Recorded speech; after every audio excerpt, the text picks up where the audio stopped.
Torna in questo fine settimana la transumanza Geraci Siculo, un rito antico che, anche quest'anno, nel Borgo delle Madonie sarà arricchito da tanti eventi collaterali. Il momento più atteso ovviamente è il passaggio nel pomeriggio di sabato 25 maggio di centinaia di capi di bestiame che attraversano il Borgo Madonita per raggiungere i pascoli più alti della Sicilia.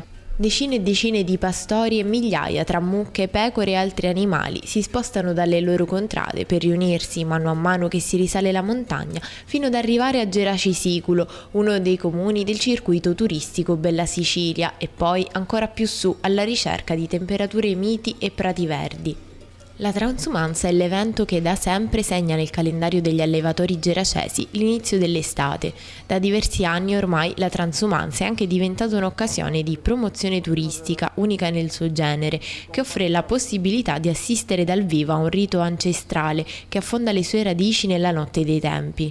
Si tratta di una manifestazione volta alla promozione della specificità del nostro territorio, dice il sindaco di Geraci Siculo Luigi Iuppa. La transumanza del nostro borgo non è una manifestazione ricostruita, ma è una manifestazione reale. Mi piace sottolineare che eventi come questo alla fine fanno parte di un circuito di promozione turistica dei nostri piccoli borghi e creano economia circolare per le nostre piccole aziende. E poi è il nostro omaggio alla natura, agli animali e all'uomo che sa vivere in simbiosi con il creato, consapevole di esserne parte e non padrone. Anche quest'anno un ricco programma accompagnerà le 2 giornate dedicate alla transumanza di Geraci. Si comincia il 25 maggio con l'orienteering in transumanza con la partecipazione degli studenti degli istituti comprensivi madoniti. Poi le visite guidate alle aziende zootecniche tradizionali e quelle all'interno del Borgo Madonita, tra le tante chiese e il celebre salto del Ventimiglia. Nel pomeriggio, presso il Bevaio Santissima Trinità, il passaggio delle mandrie e l'allestimento de un mercato,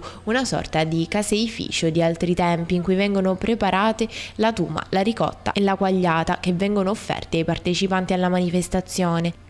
Si potrà pure vedere la bivirata degli animali, ossia mucche, pecore e capre che, per la stanchezza della salita della Marina, bevono alla grande fontana recante lo stemma araldico dei Ventimiglia. In chiusura l'esibizione del coro Cimatosa dal Trentino e poi dei tenores sardi. Domenica 26 maggio invece si svolgerà la fattoria didattica presso la villetta della Santissima Trinità con la presenza di diversi generi di animali e le visite al borgo di Geraci. Nel pomeriggio, presso l'aula consiliare, il convegno Benessere in montagna, dedicato alle evoluzioni, vincoli e tutele della produzione agricola. Alle 19:15 in Chiesa Madre l'esibizione del coro Cimatosa del Trentino e dei tenores sardi e si chiude in Piazza del Popolo con una degustazione di prodotti tipici trentini, sardi e siciliani. L'evento anche quest'anno è organizzato dal comune di Geraci Siculo in collaborazione con la comunità dei pastori e varie associazioni del territorio